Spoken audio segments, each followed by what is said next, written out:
दोस्तों आज की वीडियो में हम बात करेंगे उस शख्स के बारे में जिसकी स्पीड को सिर्फ हाई डेफिनेशन कैमरा ही रिकॉर्ड कर सकता है। उन्होंने 3 ओलंपिक्स में हिस्सा लिया और 8 गोल्ड मेडल्स अपने नाम किए। बीजिंग 2008 के ओलंपिक्स में उन्होंने 3 वर्ल्ड रिकॉर्ड तोड़े। उन्होंने 100 मीटर की दौड़ 9.58 सेकंड्स में मुकम्मल की। ये एक वर्ल्ड रिकॉर्ड है जो आज तक कोई नहीं तोड़ सका। जी हाँ दोस्तों, मैं बात कर रहा हूँ उसेन बोल्ट की, जो एक इंतहाई गरीब घर में पैदा हुए। जिस गांव में वो पैदा हुए उसमें ना तो बिजली थी और ना ही पीने का साफ पानी था। उसके वालिद एक शॉपकीपर थे। उनकी फैमिली इंतहाई गरीब थी, बड़ी मुश्किल से अपना गुजर बसर करती थी। इतने मुश्किल हालात और गरीबी के बावजूद भी ओलंपिक्स में 8 गोल्ड मेडल लेकर उसेन बोल्ट ने यह साबित कर दिया कि अगर आप कुछ करना चाहते हैं, कुछ बनना चाहते हैं, अगर आपके अंदर जज्बा है, तो फिर चाहे आपके पास पैसा ना हो, कोई सहूलत ना हो, वसाइल ना हो, आपके सामने कई मुश्किलात हों, लेकिन कोई भी आपका रास्ता नहीं रोक सकता। इस दुनिया में कुछ भी नामुमकिन नहीं है। उसेन बोल्ट कहते हैं कि अगर आपको लंबा जीतना है तो फिर पहले आपको छोटी छोटी हार को कबूल करना होगा, मतलब उनसे सीखना होगा, अपनी हिम्मत हौसले को मजबूत करना होगा। उसके बाद ही आप एक चैंपियन बन सकते हो।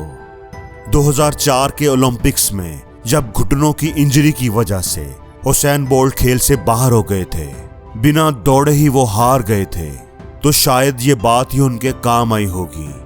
ये बात उन्होंने सोची होगी कि एक दिन चैंपियन बनने के लिए छोटी छोटी हार का सामना करना पड़ता है। इसलिए उस हार को उन्होंने कबूल किया और अपनी हिम्मत को नहीं हारा और अगले ओलंपिक्स की तैयारी शुरू कर दी। 2004 की हार से पूरी तरह टूटने वाला बंदा 2008 में वर्ल्ड रिकॉर्ड तोड़ रहा था। उसेन बोल्ट कहते हैं कि मैं चाहे कितना ही थका हुआ क्यों ना हो, मैंने आज तक एक दिन भी अपनी ट्रेनिंग मिस नहीं की। लेकिन दुनिया सिर्फ आपकी कामयाबी को देखती है। वो देखती है, वो समझती है कि ये बंदा तो रातों रात कामयाब हो गया है, रातों रात अमीर बन गया है। उसे आपकी हार्डवर्क, आपकी स्ट्रगल, आपकी मेहनत का नहीं पता होता। बीजिंग 2008 के ओलंपिक्स में 100 मीटर की दौड़ उन्होंने 9.58 सेकंड्स में मुकम्मल की। ये एक वर्ल्ड रिकॉर्ड है जो आज तक कोई नहीं तोड़ सका। उसेन बोल्ट कहते हैं कि 9 सेकंड्स भागने के लिए मैं 4 साल दौड़ता रहा हूँ। 4 साल मैंने सख्त ट्रेनिंग की है। लोगों की नाकामी की सबसे बड़ी वजह यह होती है कि वो बहुत जल्दी हार मान जाते हैं। जब उन्हें रिजल्ट्स नहीं मिलते तो वो क्विट कर देते हैं। उसेन बोल्ट कहते हैं कि अगर आपने किसी गेम को जीतना है, वो चाहे रनिंग हो या कोई और गेम हो, तो सबसे पहले आपको मेंटली स्ट्रांग और पॉजिटिव होना पड़ेगा। तभी आप एक कंपटीशन को जीत सकोगे। मैं जब भी रनिंग के लिए ट्रैक पर जाता हूँ, तो अगर मुकाबले पर कोई ऐसा प्लेयर हो जो मुझसे बेहतर है, तो मैं उससे हारने के बारे में नहीं सोचता। मैं अपने माइंड को पॉजिटिव और स्ट्रांग रखता हूँ। मैं सोचता हूँ कि हो सकता है आज का दिन मेरा दिन हो, आज का दिन उस प्लेयर के लिए बुरा दिन हो और मैं उससे कम बेहतर होते हुए भी जीत जाऊं। इसलिए मैं अपनी पूरी जान लगाऊंगा, अपनी पूरी कोशिश करूंगा। और एक खिलाड़ी की जीत के लिए ये बहुत जरूरी होता है। उसेन बोल्ट की कामयाबी की एक वजह यह भी थी कि वो घास पर प्रैक्टिस करते थे, घास पर रनिंग करते थे। घास पर प्रैक्टिस करना मुश्किल होता है। तेज भागने के लिए आपको ज्यादा जोर लगाना पड़ता है। घास पर प्रैक्टिस करने का उसेन को फायदा ये हुआ कि फिर जब वो ट्रैक पर भागता था, ग्राउंड पर भागता था, तो उसके अंदर चीते जैसी फुर्ती आ जाती थी। इससे हमें ये सीख मिलती है कि मुश्किलों से कभी ना घबराएं, उनका सामना करें, क्योंकि मुश्किलें आपको मजबूत बनाती हैं, दूसरों से बेहतर बनाती हैं।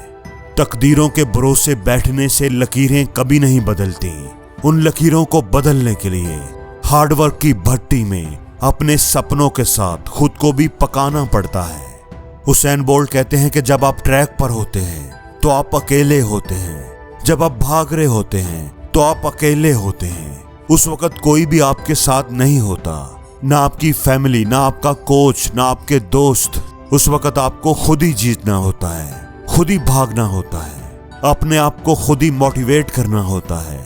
और ये आप तभी कर पाओगे जब आपको खुद पर एतमाद होगा इसलिए दोस्तों, जिंदगी की रेस में सहारों की तलाश मत करें, लोगों के हाथ पकड़ने की कोशिश मत करें, लोगों पर अफसोस मत करें, क्योंकि जिंदगी की ये दौड़ आपको खुद ही दौड़नी पड़ेगी, खुद ही जीतनी पड़ेगी। कोई आपकी मदद नहीं करेगा, कोई आपकी मदद नहीं करेगा, कोई आपकी मदद कर ही नहीं सकता।